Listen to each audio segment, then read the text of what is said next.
So today I'm sitting down with Dr. Sarah Oreck, who's a reproductive psychiatrist, and we're going to be talking about the fourth trimester, aka matrescence, which is a new word I heard. Can you briefly, for those who are joining and watching this for the first time, explain what matrescence is? Absolutely. It was coined in the 70s by an anthropologist, and it's really to describe the transition to motherhood. And matrescence comes from adolescence because it's this similar sort of bumpy road, physical changes, hormonal changes, emotional changes that happen in adolescence but happen during motherhood. And I think that really sort of solidifies how much change actually occurs in this time. I would love to talk about mom guilt. Yes. As a new mom, and as a mom, I feel like everybody goes through mom guilt. Yes. Can you tell us more about this and Sure. how do we avoid mom guilt? No, this feels pretty universal. So it really feels like guilt around sort of expectations or what you might not be doing or doing with your children. I see it from moms that work, moms that don't work, moms that get frustrated with their children, moms that do activities outside of being with their children, or even feeling bored while you're with your children. So I think this guilt is really, rooted maybe in some perfectionism, some idealization of what motherhood or parenthood is, and that somehow some small thing that you do is going to sort of irreparably impact your child negatively. So I think it's about softening, having some kindness to yourself, and to also realize that actually you just have to be a good enough parent for your child to be well-adjusted and a good person. Yeah, I'm definitely guilty of perfectionism, of mom guilt and perfectionism, especially in motherhood. Yes. Especially because I was comparing my childhood to Teo's childhood, how my mom was with me to how I am with Teo, and the type of mother I want to be. And I have so much mom guilt around it. Sort of like an idealization of how your mom was? Yes, or the lack of. Yes, or wanting to break cycles. Yes, and I also, how I wanted to be different from how my mom was with me. And also the other thing is me not asking for help. I am so bad at asking for help. I don't know if it's the way I was raised, but my partner is exactly the same way. This is how bad we are. When I was going through contractions, we were supposed to call our doula, but it was 2 a.m. in the morning, so we felt bad to call our doula, so I waited until 5 a.m. when the baby was about to come out. That's how bad we are with asking for help. Yes, both of us. Asking for what you need to people who are working for you, right? There to help you. Also, we put so much pressure on ourselves to do everything, without asking for help. Can you touch more upon that? Yeah, I do think that there might be some cultural elements of that, of somehow we're expected to do everything on our own, but we were really part of a community. And I think it's important to especially remember that when we have children, because we simply cannot do it alone. And I think with perfectionism, sometimes you really do lose out, right? Perfectionism limits us in terms of trying new things or challenging ourselves, being open-minded. It can sometimes bring a lot of anxiety. So I think it's important to sort of check the perfectionism and ask, how is this serving me, or who am I doing this with, who am I doing this for? And the real benefits will come from sort of being kind to yourself, knowing that you can simply not do it on your own, and figuring out how to integrate your community to help. I think the hardest thing for me with that is, especially because I'm so much on social media as a social media personality, and the media that I consume on social media, I feel like a lot of people don't talk about the help that they get. And it seems and I do this a lot, it's a very bad pattern that I have, which is comparison, and I'm seeing other moms being super moms, being so educated, and they're this is what I do, and I'm constantly comparing myself. I'm oh my gosh, is Teo gonna be behind? I didn't know I had to do that. Oh my gosh, I'm always comparing myself. I think it's human, right? We sort of always reference what some other person's doing, but I think social media really turns up the volume. I'm so glad that you sort of talk about how you feel it, because I think probably a lot of people feel that when they look at your profile. But I think it's important. I always think who do you imagine is taking that picture of perfect mom? Like clearly there's someone else, or you know, maybe it's a tripod, but you know, I sort of always think like there's something else going on behind the scenes, right? These are highlight reels. I think we forget about scrapbooks and photo albums, but we don't, you know, in those, back in the 80s and 90s, we didn't put like when we were crying in there or when we had a hard time. So I think stepping back, remembering that these are highlight reels, these are not the 360 view of someone's life. And also, if it seems to be sort of, you know, really getting to you because you're at a vulnerable place, turn it off. Yeah. Right? That's a hard choice for you to make because it's literally your work. But can you sort of maybe mute some accounts that kind of bring things up? I mute people. Yeah. I'm like, okay, this is triggering and it's affecting my mental health. I'm gonna mute this person. Yes. Maybe not indefinitely, but like just for now. Exactly. Until I'm like back in a good place.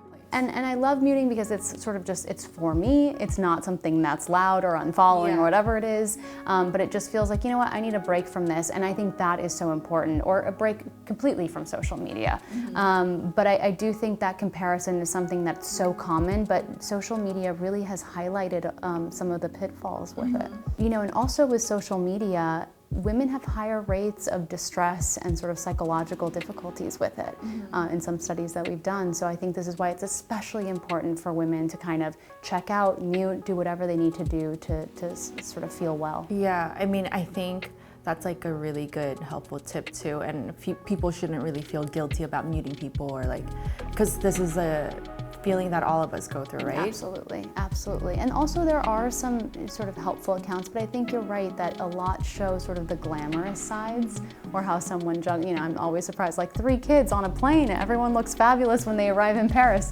Like, how does that actually happen, right? And I think we're sort of thinking about, oh, there's probably some people behind the scenes, right? There's maybe grandparents or nannies.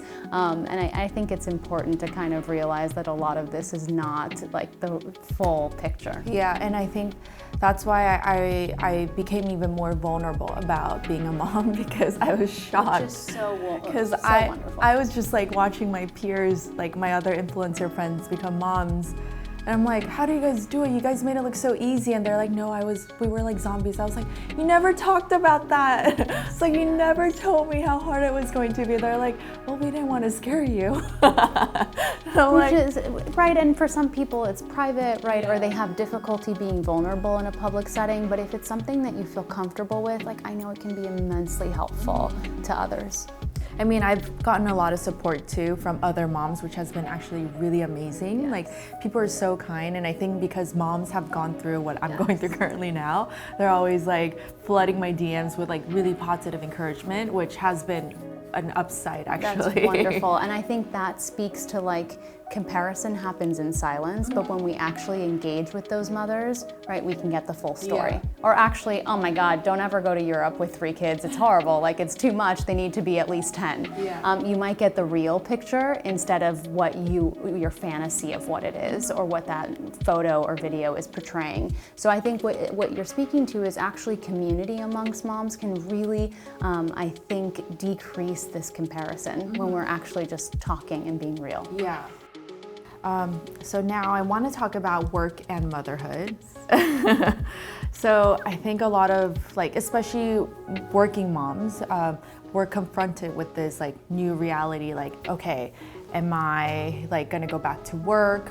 Am I gonna be a stay-at-home mom, which is also insane amount of work. Like, it takes a really strong woman to be a stay-at-home mom, because I tried it for the first month and I'm like, I can't do this. This is so hard. So like, and sometimes I think it's hard because we always feel like it's one or the other. What are your thoughts on that? Yeah, you know, and I love that you brought up this sort of binary idea, when actually it's so much more flexible than that. I think the first thing is that even if you decide that you may want to stay at home, it doesn't have to be permanent. Right? Or you can go back part-time. For some jobs that's harder, of course, and leaving the job market is very difficult, and we saw a lot of women unfortunately leaving the workforce in the pandemic already. But I think what I like to think is sort of like, there's no right or wrong. We actually have studies that indicate that staying at home or sending a child to daycare or working full-time for a mom doesn't impact the children psychologically or in their development. So really, what is the choice? The choice is what works for your family, what makes sense financially, and what works for you personally. For some people, their work is a great sense of themselves or their identity. And for those people, I say, if that's going to ground you, make you feel happy or enjoy, that is what's best for your child. So, there's so much societal pressure, right?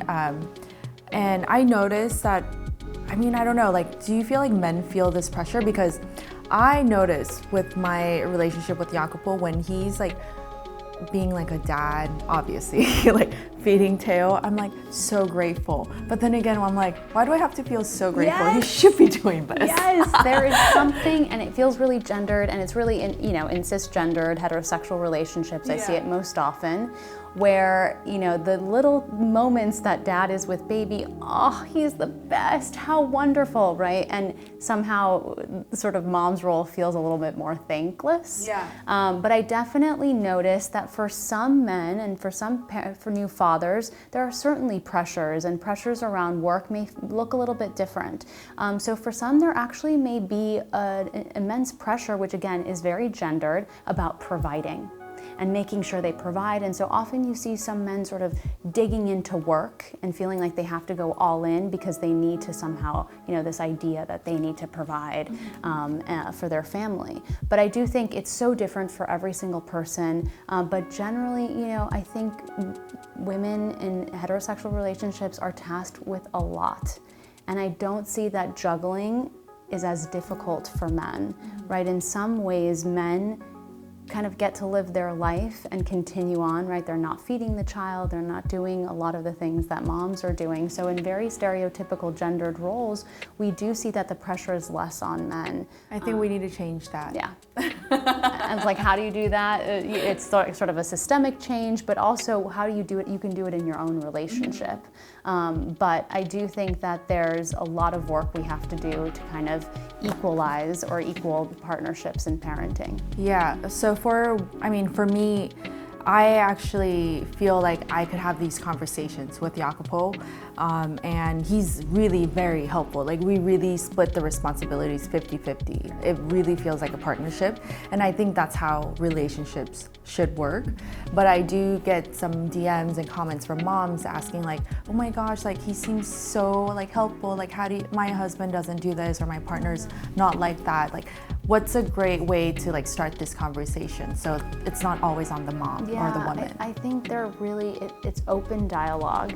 It can feel very difficult, but what I hear most in my practice is things bubbling over when there's a lot of frustration.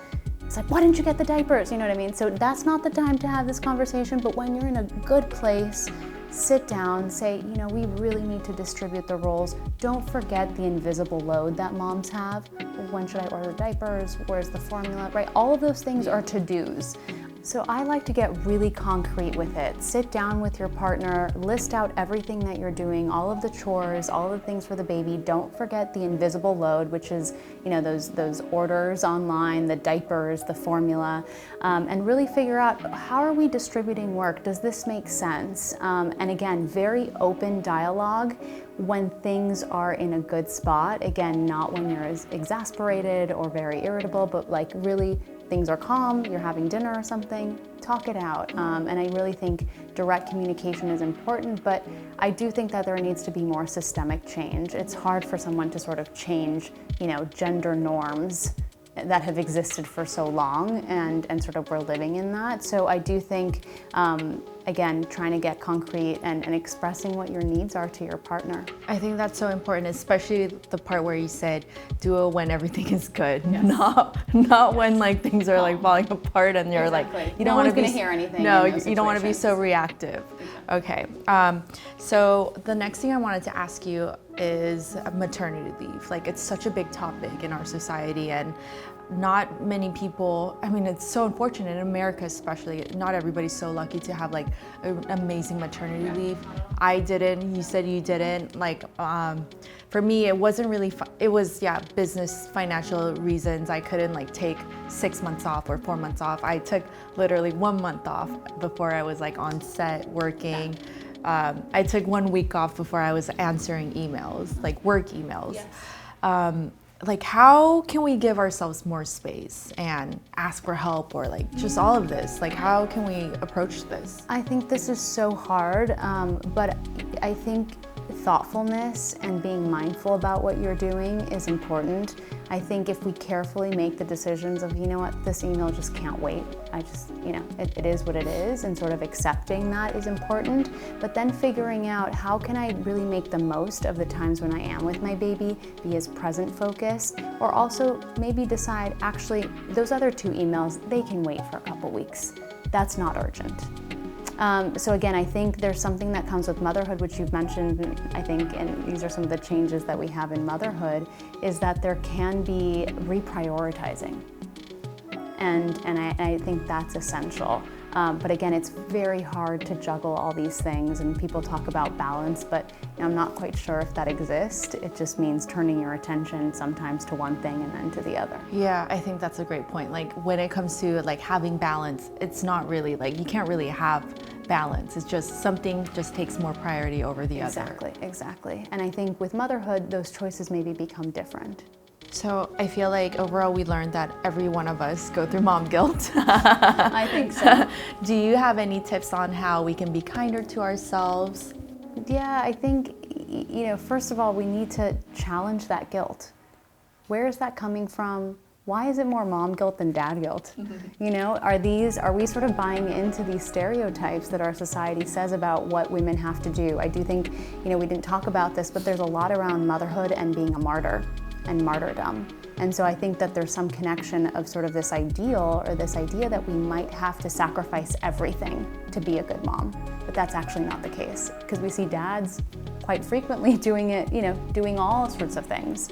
And so I do think let's learn something from our male counterparts in that, we can have a lot of different facets of our life and still be very good moms. So I think question what that guilt is. Where is that coming from? Listen, if it's because you're a little bit bored playing with your son or daughter, or if you're, swiping through social media while you're with them, that's worth challenging. Like, what's going on that you're having difficulty being present? And that can sort of signal other things, right? Our distraction from difficult emotions, whatever that may be. But I think with guilt, challenge where it's coming from and really try to get present and in the moment. And I think that's a way to be much kinder to ourselves. Wow, I feel like this is like an incredible therapy session for me. Oh my gosh. Okay, Dr. Oreck, thank you so much. Thank you so much.